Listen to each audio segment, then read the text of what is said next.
ಶಫೀಸಾದೇವರೇ, ಈ ಪ್ರಪಂಚ ಒಂದಲ್ಲ ಒಂದು ದಿನ ಇಡೀ ಪ್ರಪಂಚ ದೇವರಿಂದ ರಚಿತವಾದ ಕಾನೂನಿನ ಮೂಲಕ ಆಳಲ್ಪಡುತ್ತೆ ಮತ್ತು ಆಳಲ್ಪಡಬೇಕು ಅಂತ ಯೋಚನೆ ಮಾಡುವಂಥ ಪ್ರತಿಯೊಬ್ಬನು ಪೊಟೆನ್ಷಿಯಲ್ ಭಯೋತ್ಪಾದಕ ಅಂತ ನಾನು ಅಂತೀನಿ. ಅದು ಕುರಾನ್ ವಿರುದ್ಧ. ಯಾವುದು? ಬಿಸ್ಮಿಲ್ಲಾಹಿರ್ ರಹ್ಮಾನಿರ್ ರಹೀಮ್ ಲಕುಂ ದೀನುಕುಂ ವಲಿಯದೀನ್. ತುಂಬ ಸೂಕ್ತಗಳು ಹೇಳ್ತೀನಿ ನಾನು. ವಲಾ ತಸುಬುಲ್ಲದಿನ ಯದೂನ ಮಿನ್ ದೂನಿಲ್ಲ. ಈ ರೀತಿಯಲ್ಲಿ ಹಲವಾರು ಸೂಕ್ತಗಳು ಹೇಳ್ತಾ ಇರೋದು ಈ ಜಗತ್ತಿನಲ್ಲಿ ಇಸ್ಲಾಂ ಮಾತ್ರ ಇರಬೇಕು ಅಂತ ಕುರಾನ್ ಹೇಳಿಲ್ಲ. ನನ್ನ ಸೆಂಟೆನ್ಸ್ ಸಿಂಪಲ್ ಇದೆ. ನೀವು ಹೇಳಿದ ಸೆಂಟೆನ್ಸ್ಗೆ ನಾನು ಅರ್ಥ ಹೇಳ್ತಾ ಇರೋದು. ಅಲ್ಲ, ಒಂದು ನಿಮಿಷ.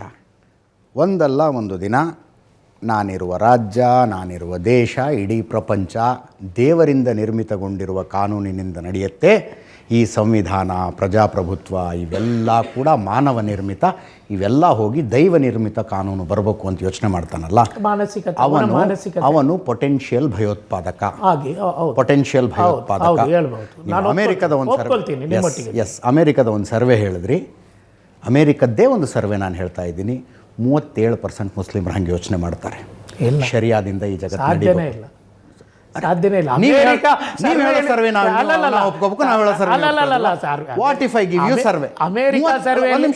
ನಿಮಿಷ. ಬೇರೆ ಬೇರೆ ದೇಶಗಳ ಮುಸ್ಲಿಮರನ್ನು ಸರ್ವೆ ಮಾಡಲಾಗಿ ಈ ಜಗತ್ತು ಶರಿಯಾದಿಂದ ನಡಿಬೇಕಾ ಅಂತ ಕೇಳಿದ್ರೆ 137 ಜನ ಹೌದು, ಶರಿಯಾನೇ ಶ್ರೇಷ್ಠವಾದ ಕಾನೂನು. ಭಾರತದಲ್ಲ, ಜಗತ್ತಿನಲ್ಲಿ ನೀವು ಕೇಳ್ತಾ ಇದ್ದೀರಿ. ಹೌದು, ಇಡೀ ಜಗತ್ತಿನಲ್ಲಿ 53 ಮುಸ್ಲಿಂ ರಾಷ್ಟ್ರಗಳಿದೆ ರೀ. ಅಲ್ಲಿ ಶರಿಯಾ ಪ್ರಕಾರನೇ ನಡೆಯುತ್ತೆ. ಶರಿಯಾ ಪ್ರಕಾರ ನಡೆಯುತ್ತೆ. ಅರಬ್ ರಾಷ್ಟ್ರಗಳಲ್ಲಿ ನೀವು ಒಂದು ರೌಂಡ್ ದುಬೈಗೆ ಹೋಗಿ ಬರೋಣ. ಅಲ್ಲ, ಅದು ಬೇರೆ. ತೋರಿಸ್ತೀನಿ ನಿಮಗೆ. ಶರಿಯಾ ರಾಷ್ಟ್ರದ ಪ್ರವಾಸೋದ್ಯಮ ಅದು ಬಿಡಿ.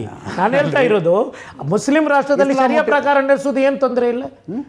ಏನು ತೊಂದರೆ? ಇಸ್ತಾಂಬುಲ್ನಲ್ಲಿ ಶರಿಯಾ ಪ್ರಕಾರ ನಡೀಬೇಕು ಅಂತ ಒಬ್ಬ ಆಲೋಚನೆ ಮಾಡಿದರೆ ಏನು ತಪ್ಪಿದೆ? ಭಾರತದಲ್ಲಿ, ಚೈನಾದಲ್ಲಿ ಹಾಗೆ ಆಲೋಚನೆ ಮಾಡುವಂಗಿಲ್ಲ. 53 ರಾಷ್ಟ್ರಗಳಿವೆ, ಅಲ್ಲಿ ಆಲೋಚನೆ ಮಾಡಲಿ. ಆ 37% ಆಗಿರ್ಬೋದು ನೀವು ಹೇಳಿದ್ದು. ಭಾರತದಲ್ಲಿ ಪರ್ಸೆಂಟೇಜ್ ಹೇಳಿ, ನೀವು ನನಗೆ ವರದಿ ಹೇಳಿ. ಭಾರತದ ಪರ್ಸೆಂಟೇಜು 130 ಕೋಟಿ ಭಾರತೀಯರಲ್ಲಿ ಎಷ್ಟು ಮಂದಿ ಇಲ್ಲಿ ಶರಿಯಾ ಪ್ರಕಾರ ನಡೀಬೇಕು ಅಂತ ಆಲೋಚನೆ ಮಾಡುವವರಿದ್ದಾರೆ? ನಾಳೆ ನೀವು ನೋಡಿ ಹೇಳಿ. ಒಂದು ಸ್ಟಿಂಗ್ ಆಪರೇಷನ್ ಮಾಡಿಸ್ಲಾ? ಮಾಡಿ ಗಾಬರಿ ಆಗ್ಬಿಡ್ತೀರಿ.